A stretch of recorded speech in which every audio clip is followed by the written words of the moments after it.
Do you yearn for travel that involves outdoor adventure and learning? I do.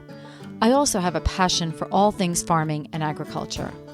I've traveled to exotic jungles to learn about growing chocolate.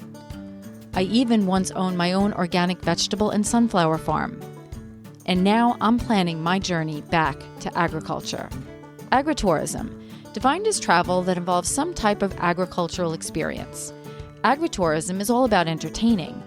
But the marketing strategist in me knows that at its core, agritourism is really about educating, and education affects change. My future farm needs to deliver a profound experience to all of its visitors. It needs to educate people about food, health, and climate. Join me to learn from experienced agritourism farmers and entrepreneurs and help me build my future farm strategy. And who knows, maybe one day soon you'll find yourself in a tropical jungle cutting open cacao pods with a machete, or savoring an outdoor plant-to-plate community dinner with 100 guests at a farm in Illinois. So let's tap into the agritourist in you. Another humbling moment as I wrapped up a Zoom call with Alanna O'Donnell. Alanna is a teacher at P177Q, the Robin Sue Ward School for Exceptional Children in Fresh Meadows, Queens, a true beacon of inclusivity and excellence in special education. The school embraces a holistic approach, meeting each student where they are and honoring their unique strengths and needs. But Alanna is not just a teacher. She is a creative innovator, an educator who shows up fully, takes risks, and is continually inspired by her students to keep trying, keep evolving, and keep discovering new ways to help them grow, develop, and learn new skills. Thanks to Alanna's vision, and with the help of a small grant, she, her fellow staff members, and her students are now chicken farmers. Yes, you heard that right. Nugget, Popeye, Flash, Kit, Kat, Meatball, Dumpling, Queen Elizabeth, Carmela, and Addie now call P177Q home. Together, they've created a chicken sanctuary and a fully functioning small farm business right in the heart of Queens, New York City. You will feel Alanna's passion throughout this conversation. The impact she and her team are having on their students is truly extraordinary. I'm going to keep this introduction brief because I want Alanna to share this story in her own words. I think you're really going to enjoy this chat. I'm Jen Ross, your Agritourist podcast host. Please subscribe and leave us a review, and enjoy my conversation with Alanna O'Donnell. Hey, Alanna, how are you? Good, how are you? Good. Okay, I watched one of the videos. I guess it was one of the videos you produced, where you were interviewing the principal and the assistant principal and all these professionals, and I was like, wow. So, well, first tell me about you. Who are you? And, tell me a little bit about your background, because I just want to know some perspective there. And then, we'll kind of move into how you came across this program. I know you went to a conference, but I'm sure there was some research that was done before that or something you saw. So Sure. Who are you? My name's Alanna O'Donnell. I actually grew up in Queens and moved out to Long Island for high school. Oh, what part of Queens? I grew up in Flushing. Okay. I went to private Catholic school. And when I graduated from Catholic school, my parents had us move out to the island, Sayville. So, you're out by, I'm out by Sayville. So, yeah. Okay. So they call it the boonies. Yeah, the boonies, or where the first settlers came to.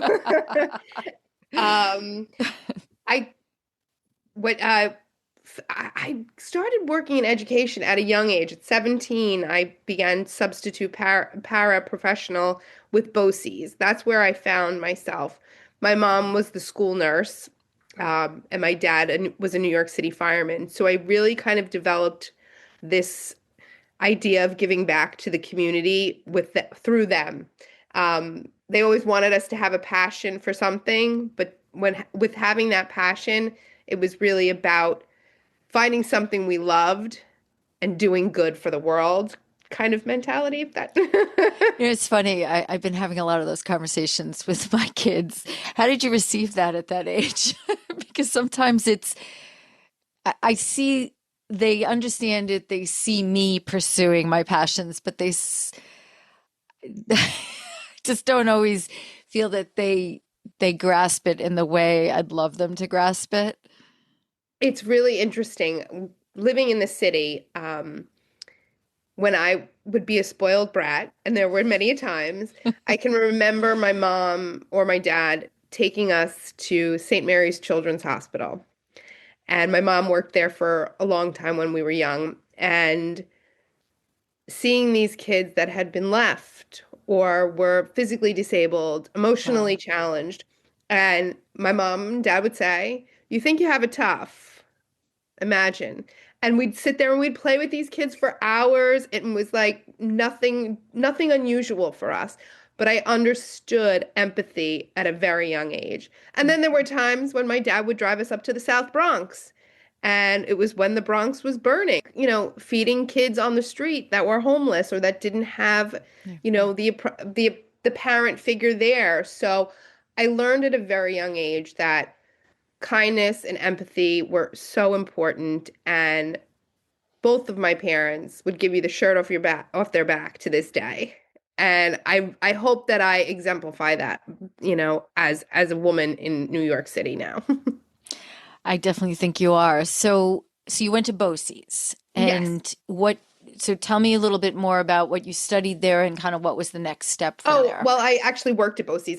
Oh, you did work. Okay. I went to Suffolk Community when I was working at BOCES, Okay. and I was working specifically with children with emotional and behavioral disorders. Okay. And it was fascinating. I worked for the toughest principal in the world, but she was brilliant. She was absolutely amazing. And I just watched everything, absorbed everything. And I saw this level of sadness. It was just sadness that these kids didn't have access to the same things that I did as a kid who went to Sayville High School or that went to St. Kevin's Catholic School. So it was because they were different.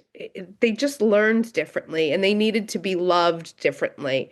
And so I kind of made it my mission to be that kind of a teacher.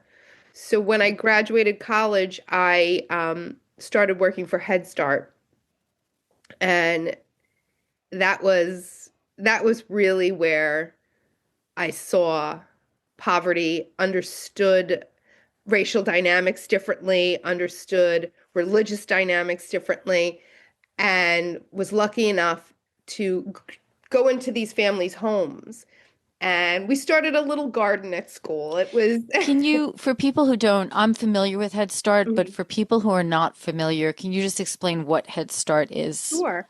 So Head Start serves families on lower income side, in neighborhoods that were sometimes less desirable. I was in downtown Brooklyn, Bed-Stuy, Farragut, Whitman projects. We served the community over there, and I stay in touch with many of those parents to this day. It was such an eye-opening and sometimes scary and exciting experience because we had to go into the homes, and here comes this girl, white girl, Yeah. walking into, people of color's houses. And the love that I got from those families was undeniable because they knew I loved their kids. And when they saw that, they were like, okay, she's cool. Like, we get what she's trying to do here.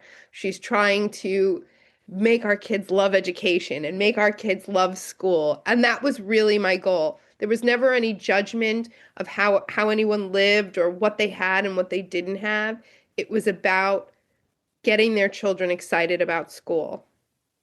And Excellent. I've seen, I think, 7 or 8 of them now graduate college. Oh, So, wow. which is That's, so exciting. Like, yeah. it's like the best thing. And they're like, I'm like, oh my gosh, my little Z's, she's gone off to college. So that was staying in touch with those fans. It might just be via Facebook, but it doesn't matter because I had that baby when she was 4 years old. And so I got to see a very different life, and family is family, and that those kids and those parents, we became a family because you are so embedded in their lives, Right. and you're with them sometimes 12 hours a day. It's not like a regular school where you're with 6 or 7 hours a day. You're there Right. sometimes 12 hours a day. Wow. Yeah. Wow. So how long were you with Head Start? I was with Head Start for 10 years, and then I moved on to private school. I went back and decided to teach UPK in Maspeth. Sorry, I forgot where I was. Yeah. In Maspeth, Queens, and loved it. Different, completely different in the sense that um, the expectations were a lot different. The expectations were a lot different. And my expectations were different. One of my students, she's a dear friend. The mom is now a dear friend. The first day of school, her son was crying. And he was 4 years old, never been to school in his life. And mom was crying. And I said, she's like, I'm coming in. I'm like, no, no, no, no, no. We're not doing that because it sets a precedent and this is gonna happen every day. We laugh about it all the time because she's like, you were so mean. I said, no, I wasn't. I promise. I just wanted your son to succeed and he's getting ready to graduate this year. He's Wow. graduating high school. But it was I was allowed a lot more freedom in the Okay. way that I taught, and I had more supplies, more. I wasn't begging for things. A lot of times in Head Start you had to beg, plead, rob Peter to pay Paul. I didn't have to do that as much. I could ask the parents, can you send this in? Can you send that Right. in? And I had those things. So it made teaching a lot easier. Access was key. And that was something that I did not have at Head Start, but it's a luxury. It's a real luxury. And I was very lucky to get that in Catholic school. Excellent. So from there, I jumped into the DOE, and that stands for, the Department of Education, okay. Tennessee Department of Okay. Education. Okay. So tell me about, so that's where you are today. Yes. And I know you're at which school? 177Q, the Robin Yes. Sue Ward School for Exceptional Children. The 177Q, is that just an based on an address, or what is that? No, What is that based that's on? our number. Okay. We are District 75. District Okay. 75 is designed specifically for students with mild, significant, moderate disabilities. Severe Okay. as well. We do have, students are ratio, it's the most restrictive environments. So we have 611 classes, 811 classes, 1211 classes, and 1214. So 1214 classes are for medically fragile students. Okay. So students might be in a wheelchair, they might have respirators, those types of things. 1211 is the least restrictive of the bunch. So those students are out and about in the community, working at work sites. They are more academically focused. 811 is a step below the 1211. They're on their way to the 12. The goal is to get everybody out of the most restrictive environment, Right. which would be a 611, which is what my students are. My students have pretty significant a diagnosis of autism. There are levels now, level 1, level 2, level 3. My students are nonverbal. We do see behavioral challenges. I have 2 students who are verbal, 3 that use devices, and 1 that is learning how to use a device to communicate. So they're iPads that have specialized programs on them so that they can communicate their wants, their needs. Um, do we get them to use them all the time? No. Sometimes we get a lot of pointing and grabbing, but that's how we communicate. So we do a lot of picture communication as well. So we have picture schedules. Students always know where they're supposed to be when they're supposed to be there, and they're able to manipulate these schedules so that everyone knows where we are at what time and when. Excellent. So how did you, okay, I know the chickens, but Yeah. I also saw some vegetables in some of your Yes. pictures. So tell me, where did this all come from? Had you ever done a program with gardening or animals at other schools that you brought here? Because obviously these programs exist out there. Mhm.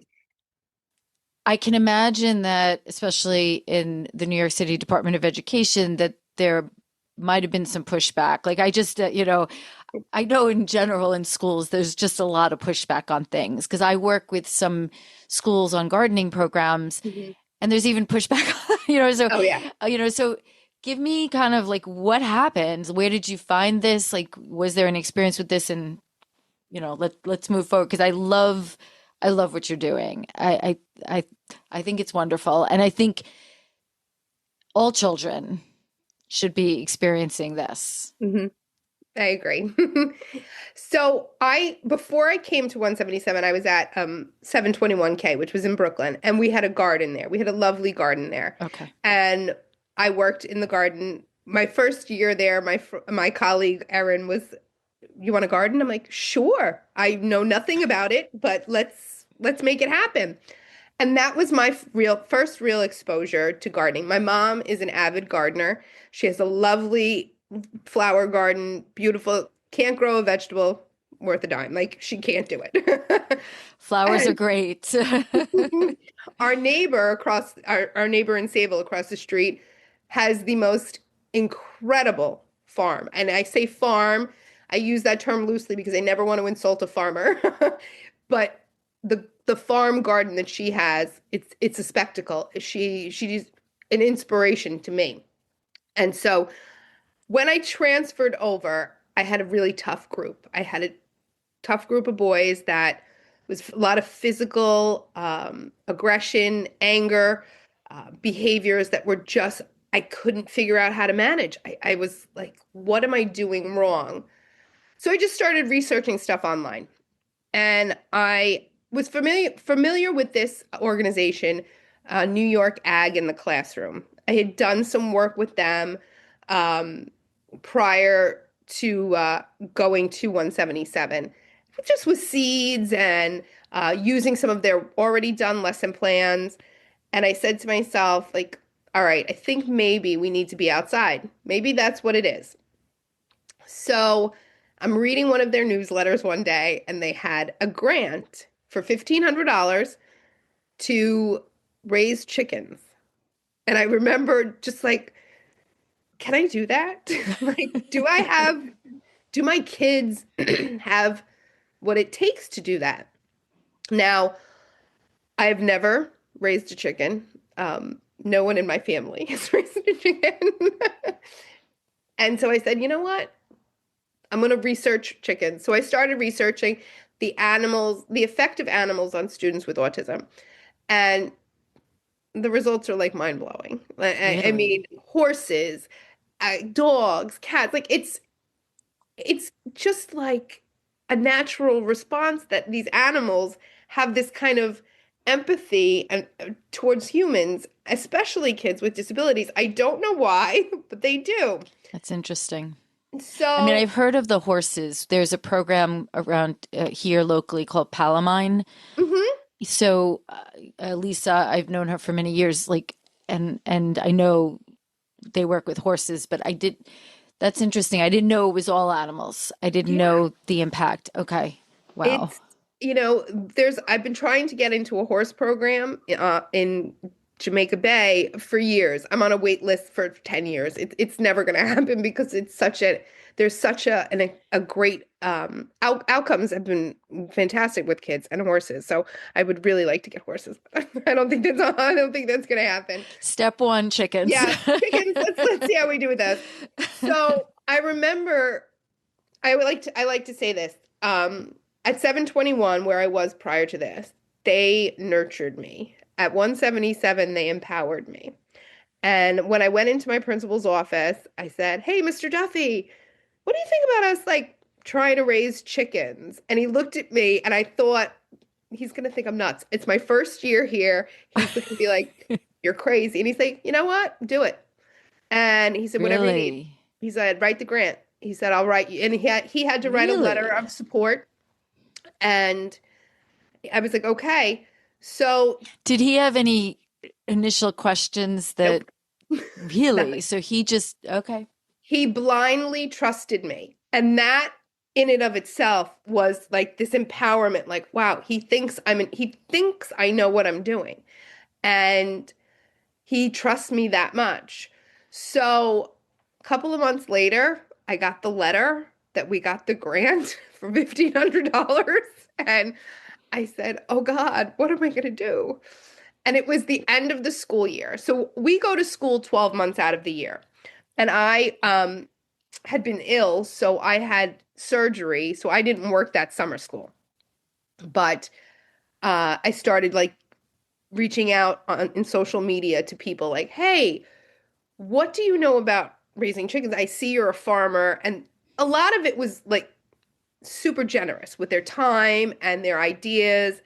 And then it was a lot of, oh, that's so cute. That's so adorable that you want to do that with kids with special needs. Like pat you on the head and like giggle their way out of the conversation. And that's okay. Hmm.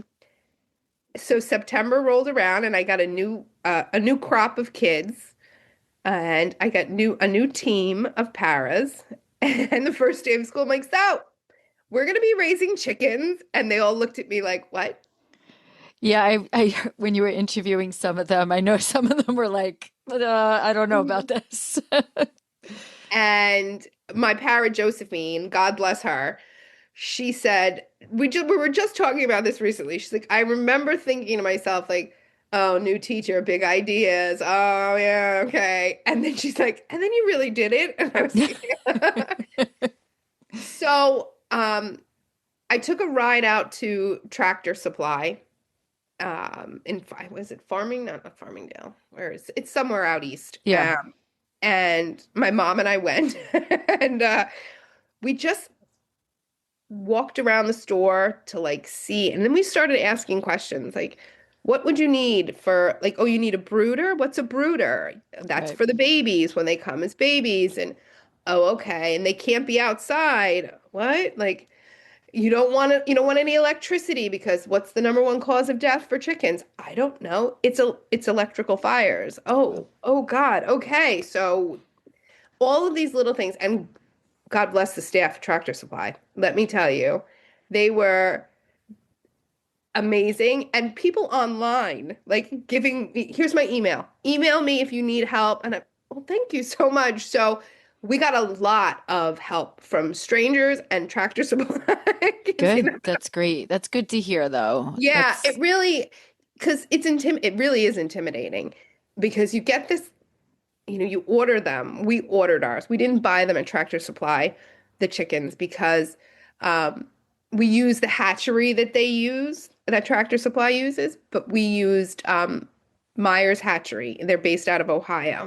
yeah, I saw that. Okay. And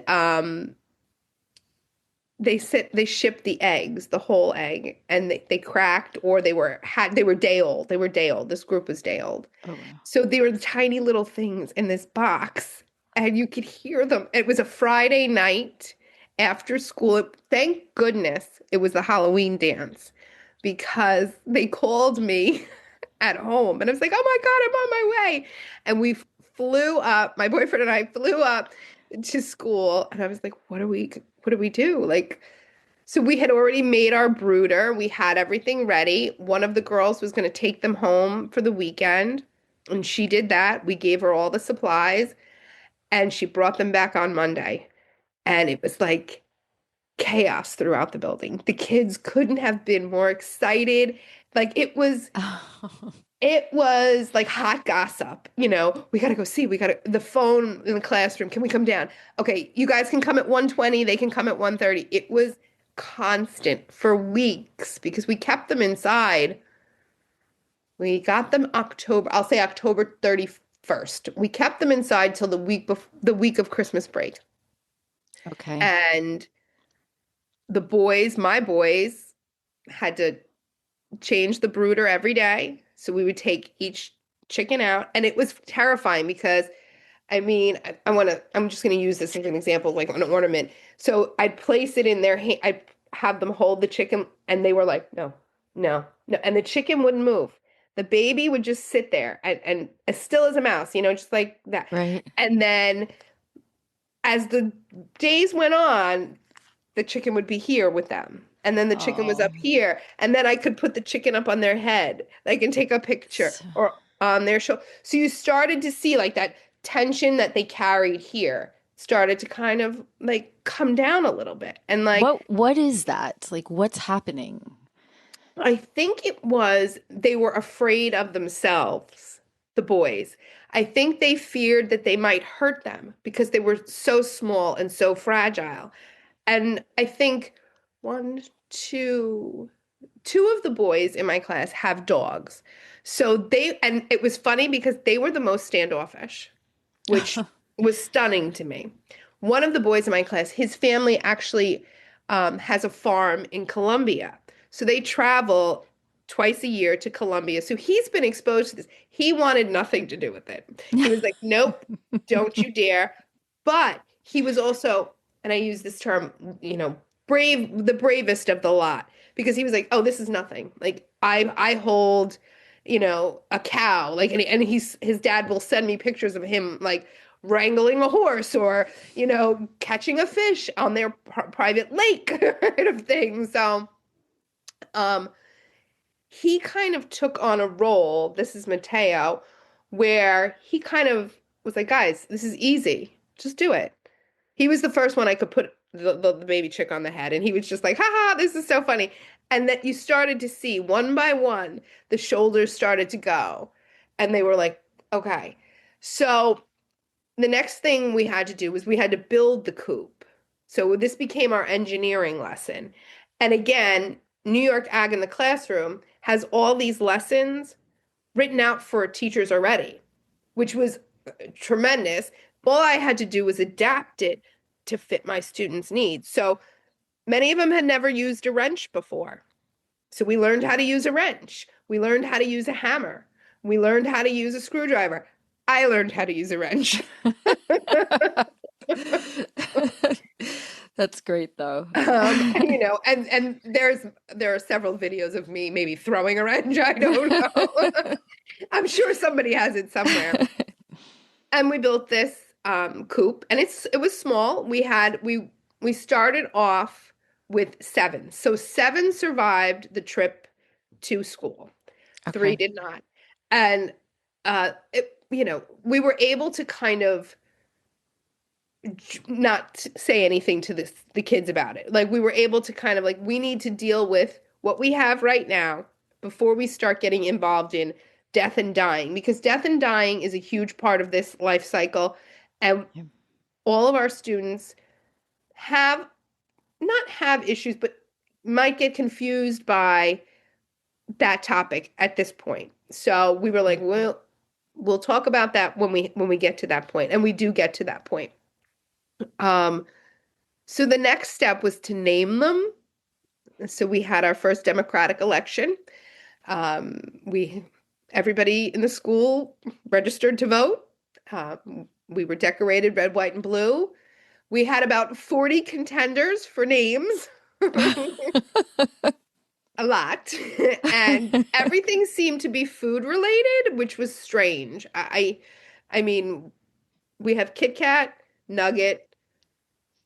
Yeah, I Uh, have them here. yeah, Nugget, Popeye, Flash, Kit Kat, Meatball, Dumpling, Queen, oh, Elizabeth. Elizabeth. Okay, Elizabeth. Carmela and Addie is Yes. yeah, okay. So It's on Carmela and Instagram. Addie are our newest additions. Okay. Carmela and Addie, they're the babies still. But and we did have Parmesan. Oh, Parmesan passed away sadly. But well, we can talk about that in a minute. But so we had the election. It was about math. It was about the democratic process. It was science. Like, what do you think they're going to look like when they're 10 weeks old? What do you think they're going to look like when they're 14? So all of these things that we don't think of as math, science, ELA, great. social studies, all came into play. That's amazing. And Yes. it went across classroom after classroom. It was, I think we counted the votes on a Friday. Everybody wanted to know. We're like, nope, everybody's got to wait till Monday. No, we want to know now. And part of my thinking process was we have to tolerate waiting. Students with autism sometimes have a tendency to have difficulty with waiting. So we had to wait. So the entire school was on bated breath Monday morning when Miss O'Donnell was there. Those Who poor parents. And that was, believe me, I like text all my parents. I'm like, guys, don't hate me, but this is what's happening. And the tolerating worked. It was effective. It allowed for, conversation to happen too, where parents, because every kid that had a device in my class had a picture of these chickens on their device. Well, which one is that one? So we had parents were able to have these conversations with their children. At So this point, how were the parents receiving I think the this? parents thought I was bonkers at first, but I think as time went on and the Instagram, that has played such a huge part in the reception of this. I mean, I'm talking like I'm a chicken on the Instagram. 95% of the time, I'm talking like I'm a chicken. But like one of the kids, Joe, he has family in Italy. And the mom, when I was doing parent teacher conferences with the mom, she was like, it's so funny. My cousin said to me recently, "Oh, I watched Joe on I see him with the chickens all the time." She's like, "What are you talking about?" And she's like, "Oh, I follow him on Instagram." And so it's like it's reaching like a whole nother world. Yep. And that is like the power, the beautiful power of social media. And now the parents are like, "Oh, I get it." And I had a dad say to me, "So we're done, because my boys are older. My boys are 17, 18, 19, 20. Are we done with the ABCs and the one, two, threes?" And it's not so much that we're done. We're just teaching it very differently. Right. It's real life, it's hands-on experience, it's exposure to things that they might not be exposed to. You're in an urban setting. Sometimes kids don't have houses, they have apartments. Sometimes kids are in condos, things like that. But they've all kind of jumped on board. They're all in. I have gotten more chicken gifts from parents.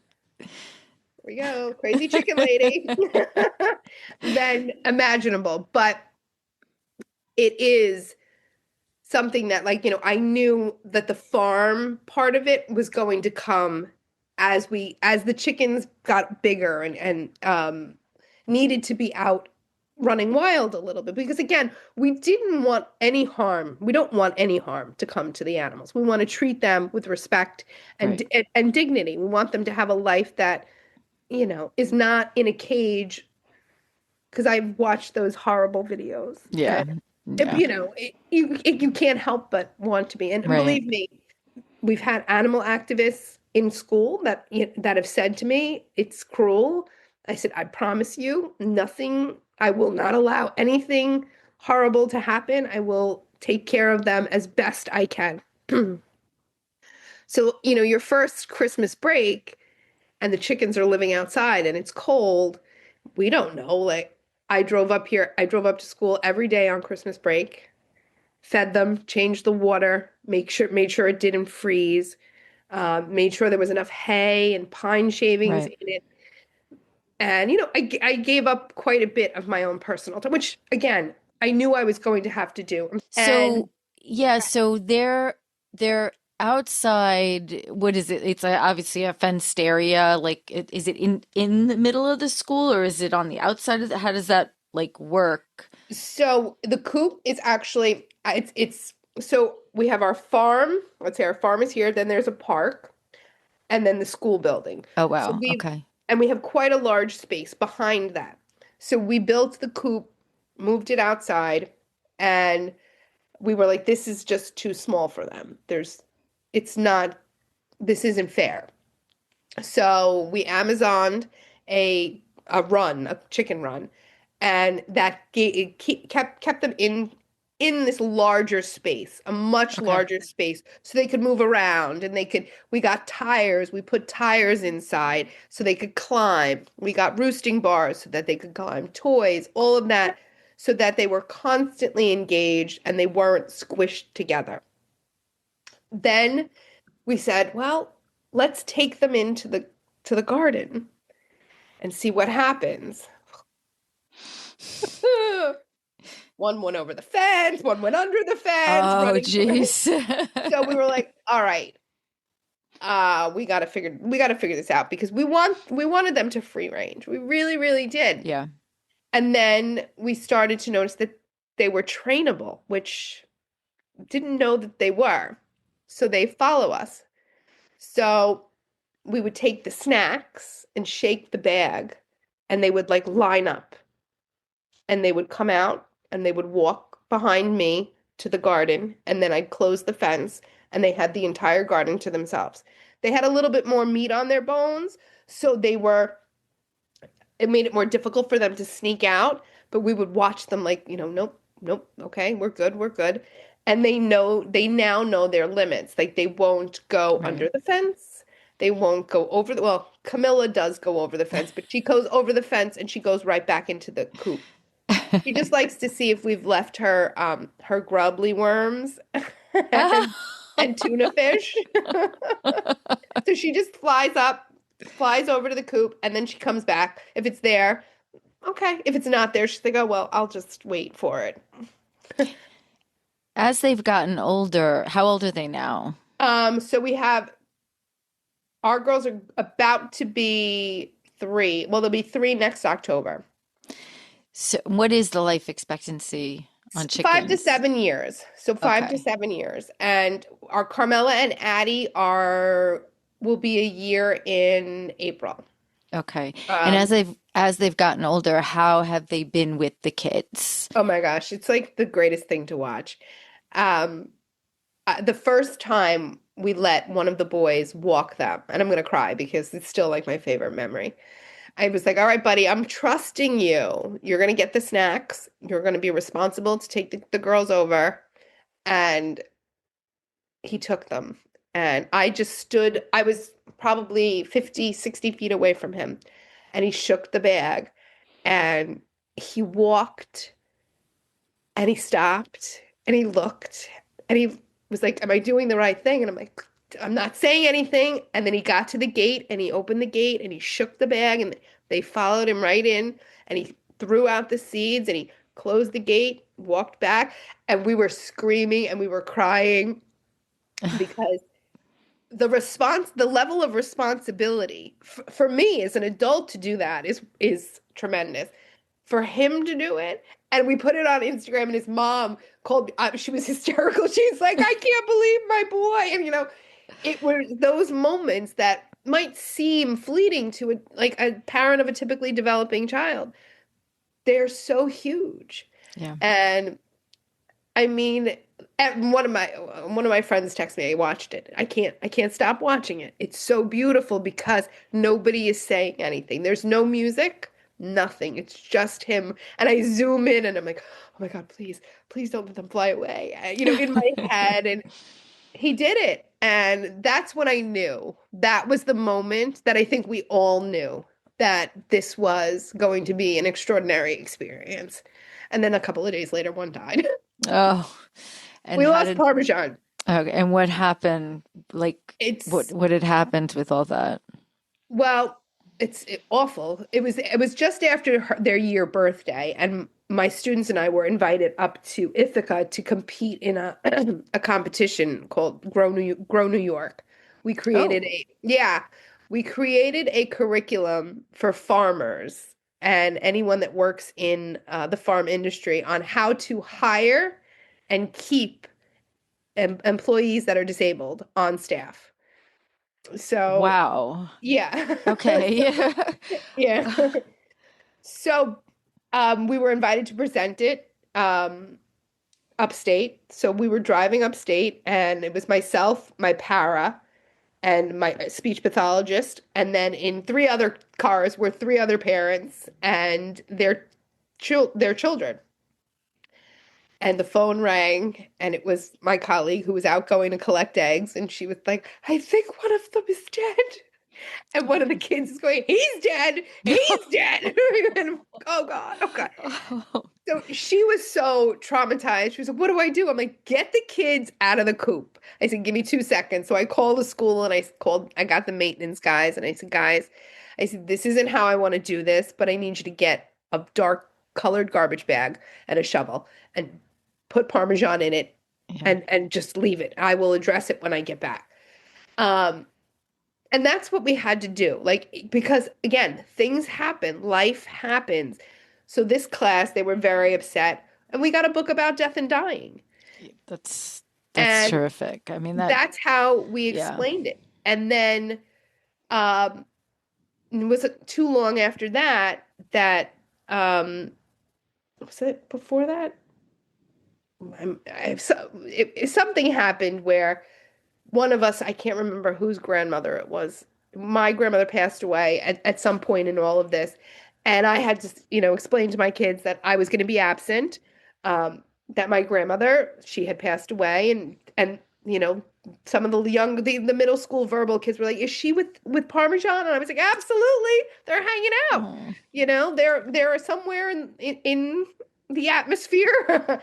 And you never want to step on anyone's religious beliefs, but right. we have to, well, where did she go? Well, her spirit is here. What does that mean? Well, you know how she made you feel happy? Like, she wants you to feel happy because you have memories with her. And that's how we presented it. And that's how we taught it using, these books. And I don't have them with me.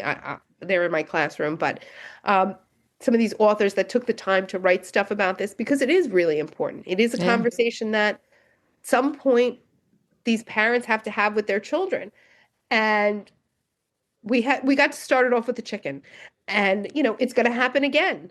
It will Yeah. happen again. They live 5 to 7 years, and our girl's going on year 3 and year 1.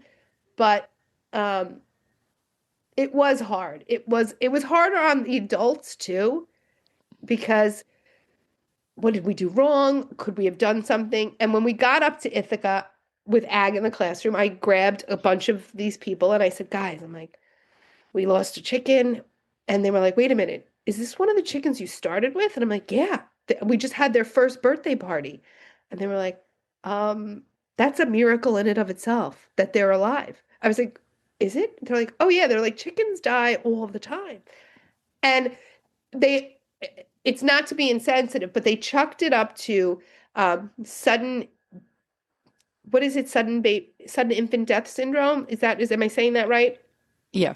It's very similar to that. There's no explanation. They just die. Yeah. Uh, and she was healthy as a horse. You looked at her the day before, there was nothing going on. And then it was over. So I met a couple of farmers while I was up there, and they were like, oh, girl, please, no. They're like, I bury a chicken every day. I said, really, you do? He's like, yeah. He's like, that. He's like, I can't believe you started with 8 or 9, whatever it was, and you still have all those girls. And I said, yeah. He's like, you're doing great. That is amazing. And so So, that was yeah, relaxing. on a side note, how did that competition go up in Ithaca? I'm Oh just God. curious. No, it was amazing. So we were the first special ed students invited. We were the only special ed students Really? there. And Wow. I took the 3 boys that I thought would have the most success on stage. We obviously had to be on stage with them. Everybody had on, even the parents, the right stuff. That was our product name. We finished in 8th place out of the 8 finalists, which was fine.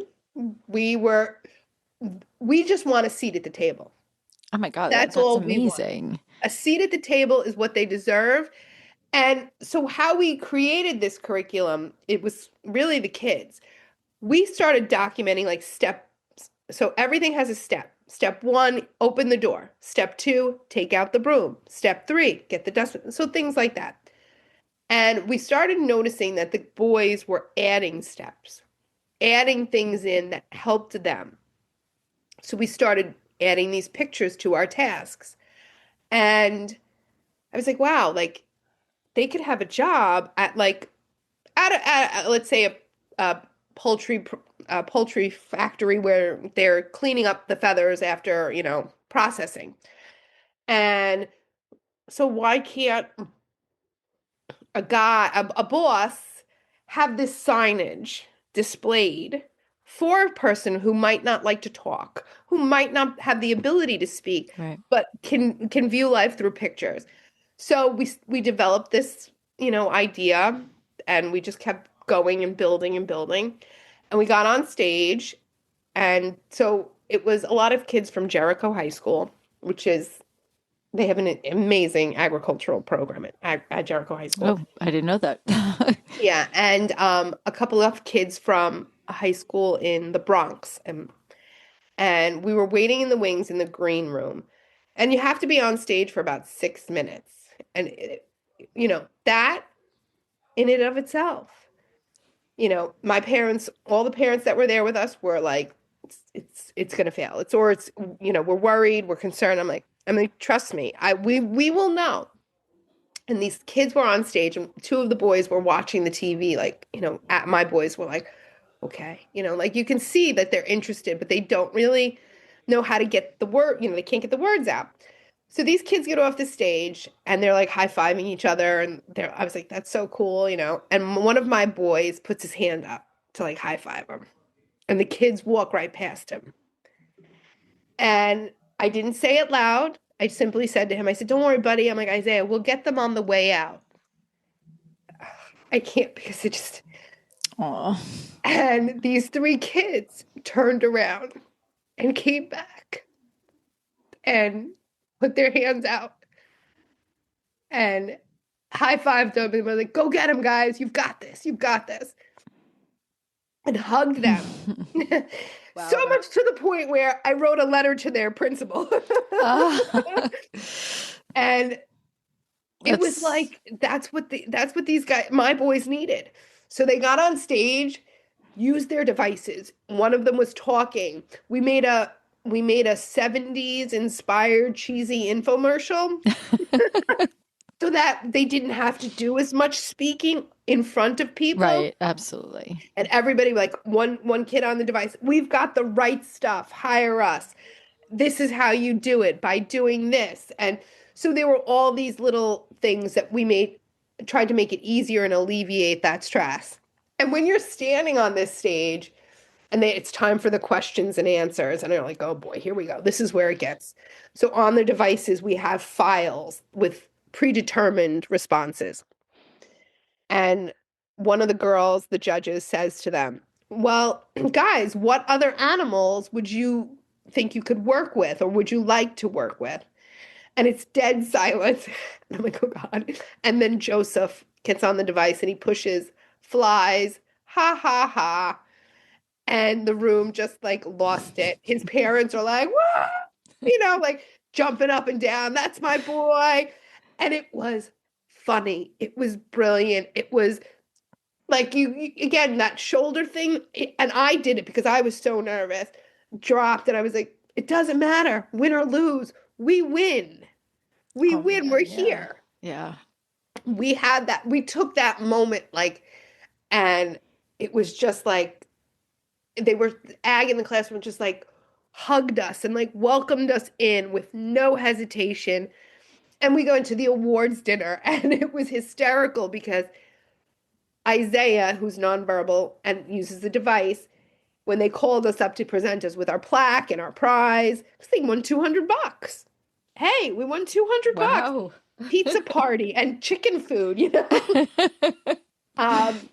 He tried to take the mic from the lady because he wanted to say, like, in his way, and his way was just a puh. That's what he says when he's happy or proud. He goes, puh. And he was like, and she's like, I'll give you back the mic. And when she finished, she handed it to him and he took it and he was like, puh, puh, puh. And everybody was going nuts because they knew, yes, we knew we weren't going to win because these kids, their inventions were brilliant, like insanely like talented young men and women. We not that we didn't have a shot, we had a shot, and it didn't feel like that pity thing. It didn't feel like this is adorable. Like it didn't feel that way. It felt like they were like, wow, this is actually a really good idea. Like maybe somebody might be interested in working with you guys on this. Absolutely. It felt like genuine, and the parents felt that. And, when you look out at those parents and you see tears of joy and pride, some of the parents have said to me, my kid's doctor said this is the best they're going to be. Look at my kid now. He's on a stage. Right. He's getting a plaque. And we have that plaque hanging up in our classroom. So When did those that happen? When did you do that that? was in November of 2024. Okay. Wow. Yeah. So it was a year. We tried to get in again this year, but we didn't get selected, which is okay. Because at the end of the day, we all looked at each other and were like, we can't do it. Like, we were so tired. We were exhausted. So we were like, it's okay. But we'll shoot for it again. We definitely have ideas of things that we'd like to do. And, maybe we come up with a great invention. I don't know, but we did try this year, but I didn't have the oomph this year. That was really on me. But my focus really was on the farm and developing and really incorporating that into the everyday, uh, building that outdoor classroom and making it, friendly for everyone. So So that, how are the chickens doing right now with the more than cold? yeah, We've had like I one know. of the coldest and snowiest seasons that we've had in a long time in New They York. do not like snow. Our girls do not like snow. But the cold, they manage the cold pretty well. I Okay. will say that. Um, it's the heat that you really do have to worry about. And Okay. I don't know why, but our girls have decided that it was the appropriate time to molt. So there are feathers everywhere. We've got bald spots. We've got spines sticking out. It's awful. It just looks so Oh, sad. And you're like, oh, is and that normal yeah, during a certain time of the year? I really don't know anything about chickens, so I've we never. we only read about like September and October, and to see all of our girls going bald right now, I Yeah, mean, in the it's like coldest time of the year. You're like, oh, we this is not the time to this lose is your not when feathers. we want this to be happening.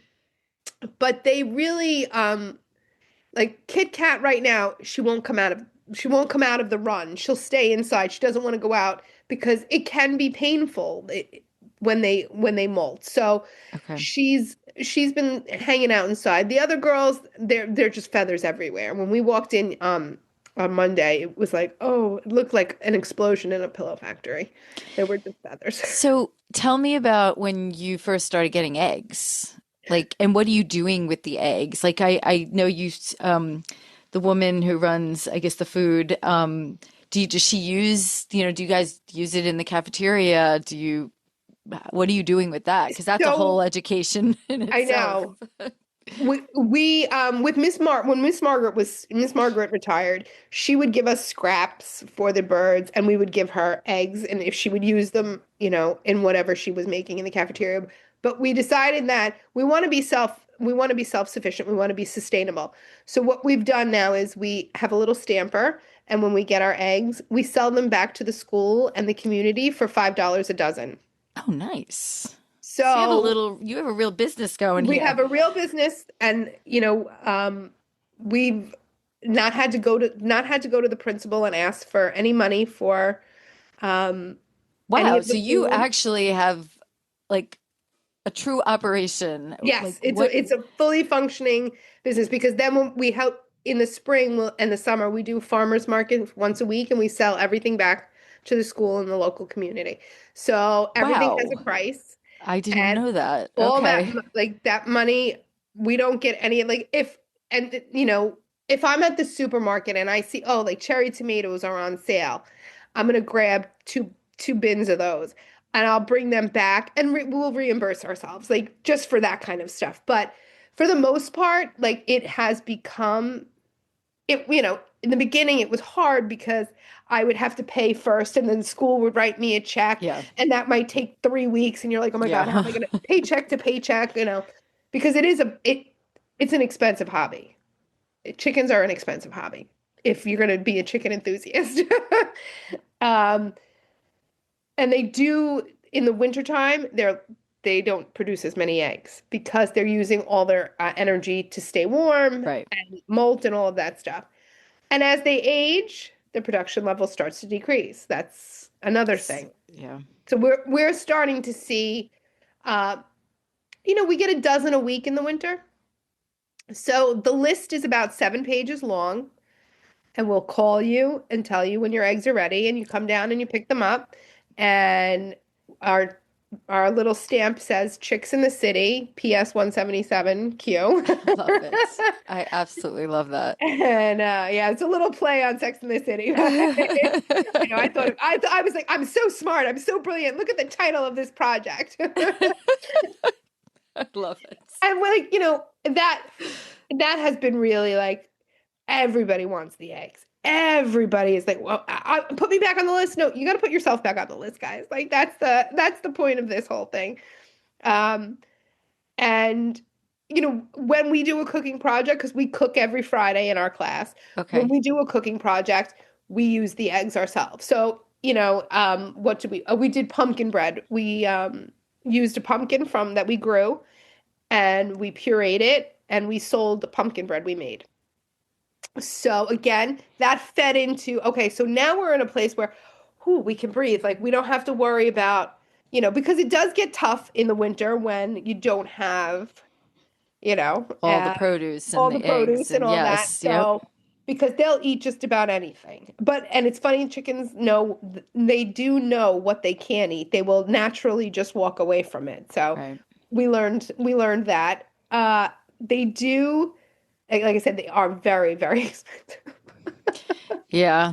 I mean, are you looking like I guess at this stage, like what are you looking to do to change, to upgrade? Are there grants out there that you can go after to help expand this or operationalize this, Yeah. more than you have? I mean, you have a lot of learnings. I mean, it's been how long now since you started? 2 years, 2 full years. That's a two lot of full years. learnings in 2 years, Yes. but I'm sure you learned the hard way in some Oh, respects. absolutely. And that has been really, for me, one of the most eye-opening things. I never thought like failure would be so beautiful, but we fail. I tell everybody, I fail every single day, but I let my kids see me fail. But then I let my kids see me pick myself up and keep going. And that has been one of the best things for them because they're like, oh, but Miss O, I'm like, come on, let's go. We got to do it again. My hope is to get a Carolina coop.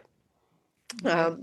I was actually asked. I was on Fox and Friends weekend, um, and it was so fun. Everyone was so kind to me. It was so nice. They heard about our story and they brought us down. And the host, Rachel Campos Duffy, she has a coop, and she also has a daughter with special needs. Oh, wow. It was an amazing conversation, and she was like, you know what? Let me reach out to Matt Dubois, because like, what's the dream? And I'm like, well, the dream is to have a Carolina coop, because if you know anything about coops, like they're like the Cadillac of coops. Yeah. And so he reached out to me. We're trying to work out something where he can get up here, and maybe we get, you know, somebody down to film him delivering this amazing coop to us, and having more chickens, because I think more kids can benefit from the program. I Yeah. think that people have seen that we've done something right here, and we've accomplished a lot in a short amount of time. And we are now we're composting, so we're taking all of Oh, that wow. chicken, So all of now we're that chicken. learning that Yeah, too. we are doing that in the garden. So we're taking all of our chicken poop and all the soil that's in there, and we're putting it in the composting, and we're learning how that works. So we want to be able to say, like, yes, there's Queens County Farm. We've gone there. It's amazing. It's wonderful. Like, we want people to be like, well, I'm going to go to the farmer's market at 177Q because they're, amazing too. That is the long term, and Okay. to have, um, you know, it's not that we want like influencers. We like want this world of, um, like people like you, like YouTubers and podcast hosts, to see what we're doing and be Yep. like, we want to talk to these guys. We want to talk to these kids. Like, we want to see what they're learning. Come down and visit. We'd love it. We invite the community out. We thrive on that because it changes the way that people view our kids. And, you know, have you ever like seen somebody and you've just like not meant to, but you just go, ooh, that looks like a disaster. You know, I'm guilty of it. I mean, we've probably all done it, but they're like the most beautiful disasters. And I'm like the leader of this group, and my team is a leader. And none of this happens without these ladies that I work with. Not one. Whether it's Salma, who's watching the kids, Josephine, who's squatting down all day long, digging out, you know, helping the boys dig out crap, or Vicky, or Annie. You know, I have two Annies, Annie, my para, and Annie, my speech pathologist. All of us have had to develop this kind of relationship that is very different than other classrooms. We have to be able to laugh a lot because, like today, I got home and I had to, before I got on, I'm like, if I don't put on an icy hot patch on my back, I'm gonna die. You We sound like were, a farmer. yeah, like I was so hunched over because that's Yeah. one of the real challenges is the coop, like the size, like you can't stand Yeah. upright. You're hunched over a lot, and you know that stinks because the boys are tall too, so they're in there and they're doing their job, whether it's mucking out the hay, refilling the food. Everybody's kind of squished over, so we'd love that. But I would really like to see a lot of these kids show more interest in, and again, it's whether they're middle school, because they're eventually going to come to me. We want them to understand that this is hard work, and it is hard work. These kids, I mean, they built a farm. They built a Yeah. working farm. And, Literally built a working, yes. operational Hmm. farm that is making money. Yeah, Like, that's it. And like people are like, "Oh, you're so expensive." And I'm like, "Yeah. Yeah, we are." And I've gone to the other farmers markets and I'm like, "No, we're not. We're I, not even remotely close to." people always say that. And You I'm just like, got to get used to You that. don't have to buy from, it's okay if you don't want to buy from us. Right. You're It's not, okay. it's, yeah, there's so much more to the purchase. That's it's Yes. And again, my kids work the farmers market. So my colleagues, Another set of Janine, skills that's that are it. being employed. That's amazing. The next dollar up method. That's a huge thing with me. We, in the fall, we would travel to the Queens County farmers market once a week to kind of spy, like to see what, oh, okay, all right, we don't have this. They have potatoes. I'm gonna try to grow potatoes. And we did. And I was like, oh my God, like I couldn't believe it. I was I like, love potato. I love growing potatoes. It's one of my it's like the favorite things highlight to of my grow. life. I'm like, if all my Irish ancestors could see me now. Um, those small things. And again, we're going out in the community. We're forcing, and I use forcing very lightly Yes. because we want our kids to engage with the community. We don't want people to be scared of them, of our kids, Right. or we don't want the kids to be scared of people in the community. So they have to pay. And we were out one day and one of the parents sent in money for her son to buy something. It was right before Thanksgiving. And we have a cash box where when we have our farmers markets, we count out our cash, exact same cash box as at the Queens County farm.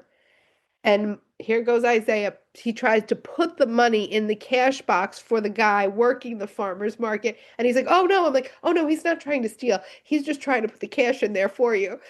And he was like, oh, I'm like, we're teaching him how to give change back. And so he was trying to make your life easier.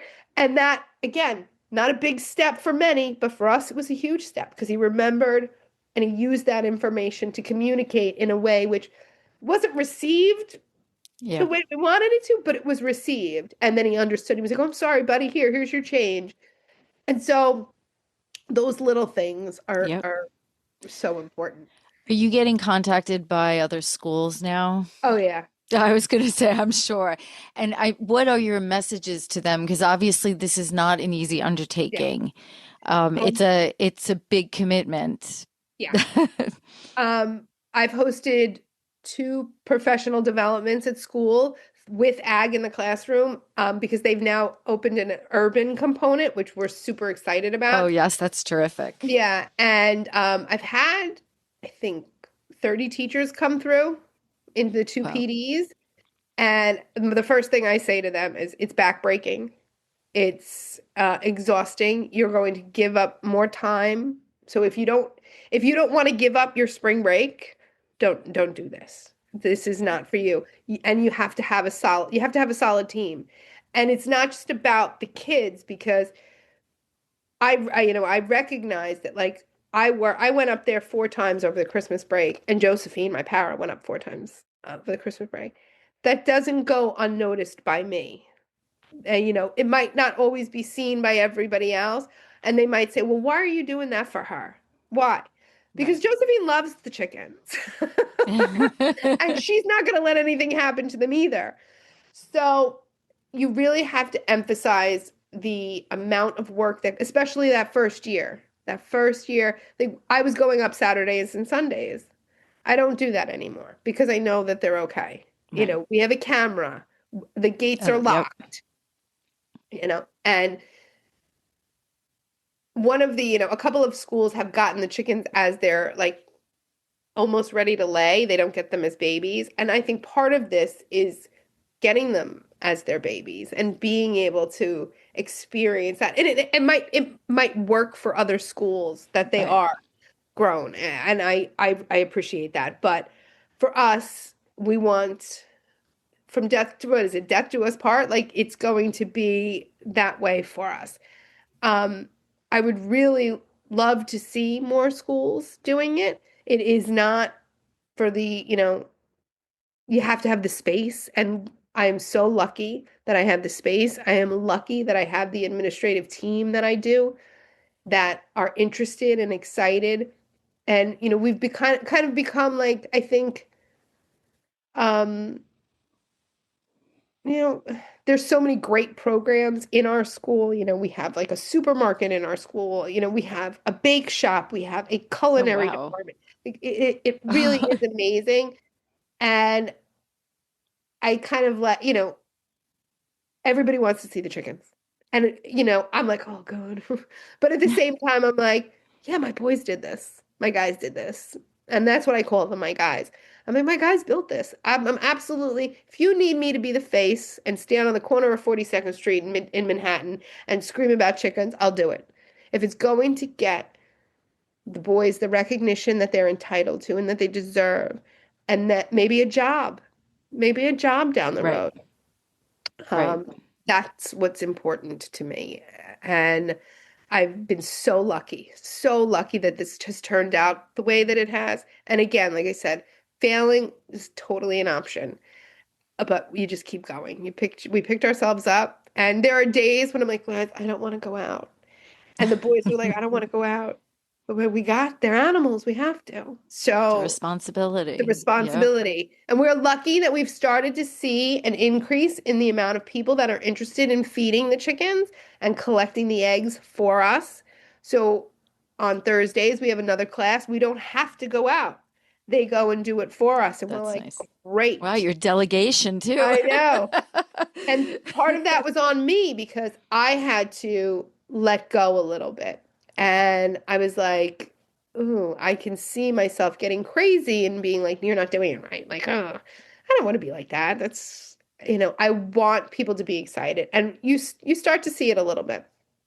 So when we got our new Excellent. crop of babies, only two survived. That's Carmela and Addie.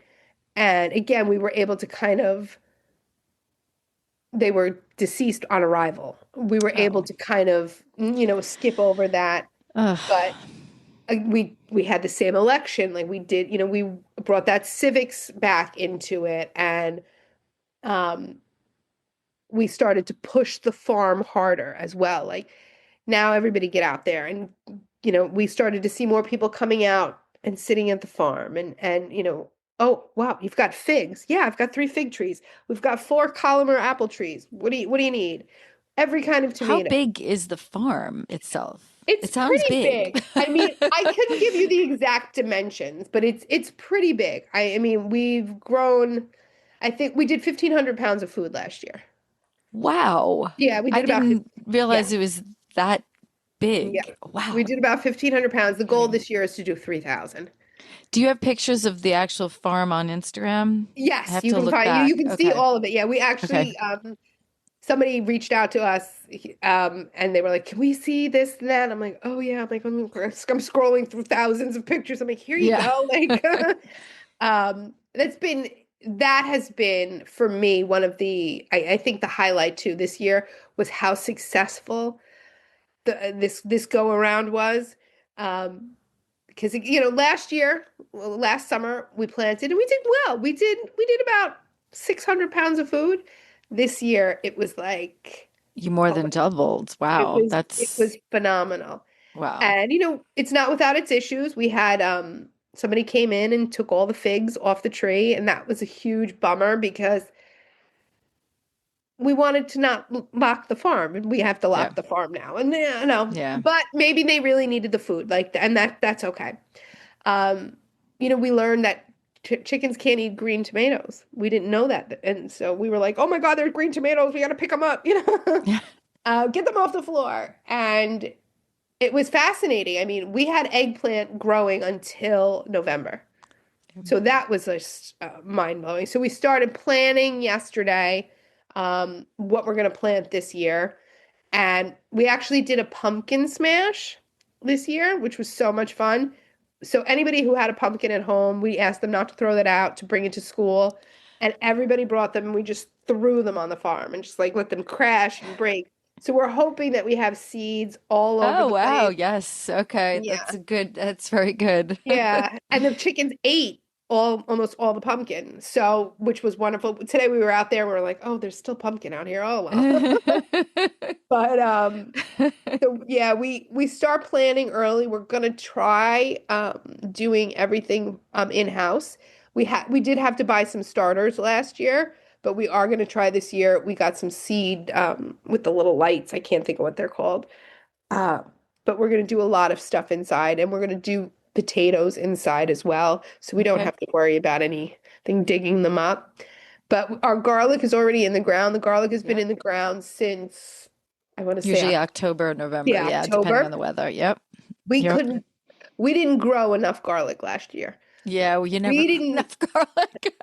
we, You know how we hard it didn't even, is? If you don't get garlic from a farm, it's coming usually from China or, unfortunately these days. we walked into the building with, I'm going to say 12 heads of garlic. It was gone before I got to my Yeah. classroom. Yeah. But they're like, how much? I'm like, $3. And they're like, done. And I'm like, okay. So like those things, do happen. Um, and there's an Italian word for squash or zucchini, which escapes me now.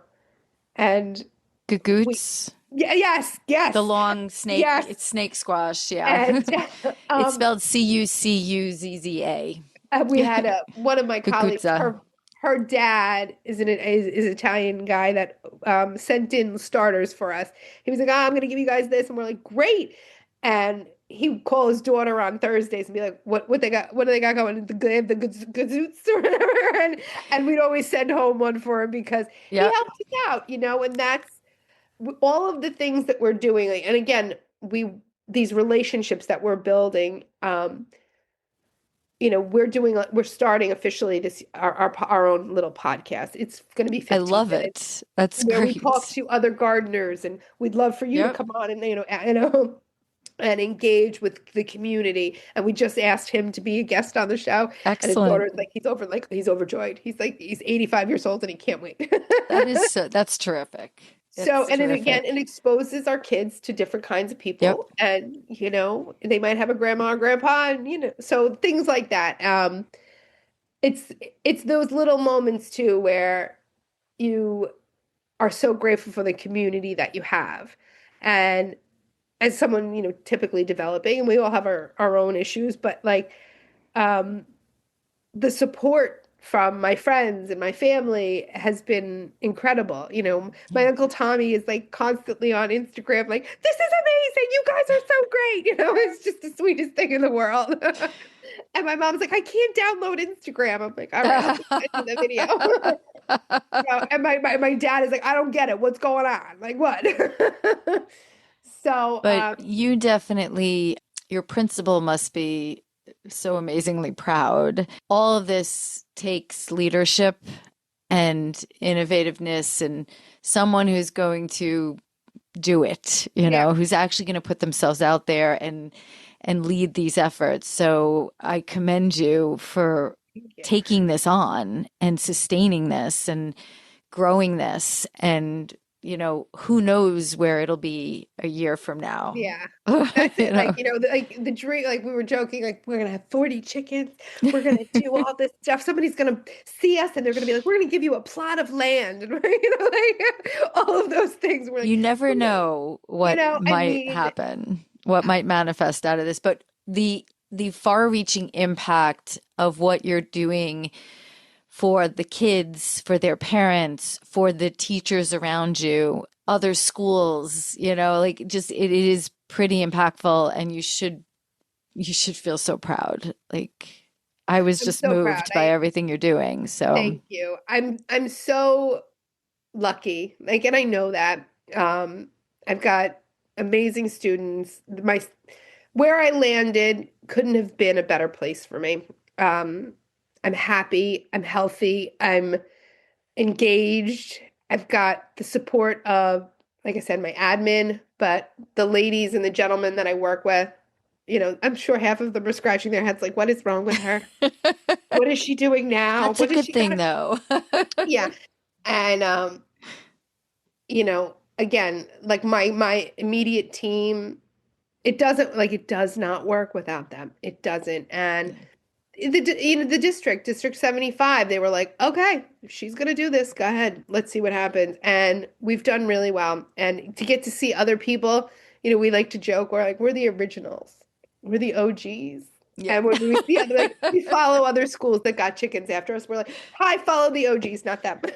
I That love little that. competitiveness, but again, it's flattering to us. Like, at first we were like, oh, we don't want anyone else to do what we're doing. But now we're like, yeah, we're growing our own food. Like, nobody, New York City Grows has this great thing where they'll bring you the food and you can sell it. And I'm like, nope, we're not doing that. We are going to grow it. We are going to work the land. We are going to get our Yeah. fingers dirty. We're going to try our best.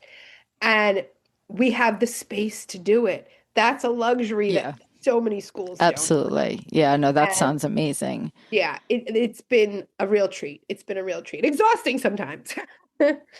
But Well, anything to do with farming is yeah, exhausting, but it has so much purpose and gives back in so many different ways that it almost takes away that feeling yeah. of, all those feelings. And the tiredness of it and the exhaustion is just it's weirdly a good exhaustion. Hmm. It's like Yeah. satisfying. It was funny. Like, I worked this summer, but my team took off, which, listen, 1000% they deserved it.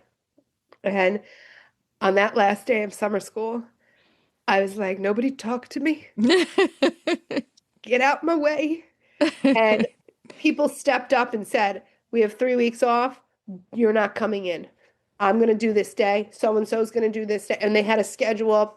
That's And I good. was able to go on vacation for the first time in 2 years. Like, I was able to go to the beach at 8 in the morning Yeah. and stay.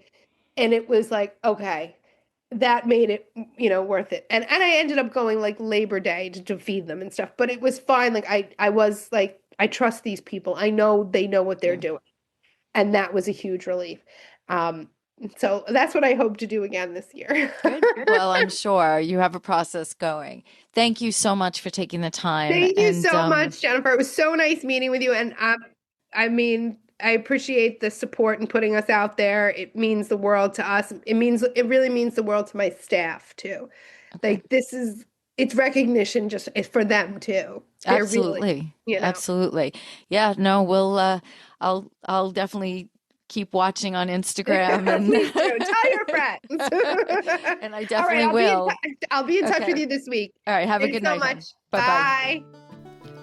I hope our Agritourist podcast prompts you to think more about where your food comes from. whether it be your vegetables, fruits, meats, and even those sweet treats. Don't forget to subscribe and share this podcast with someone you think may truly benefit from or be inspired by it. Visit us at agra-tourist.com. Until next time.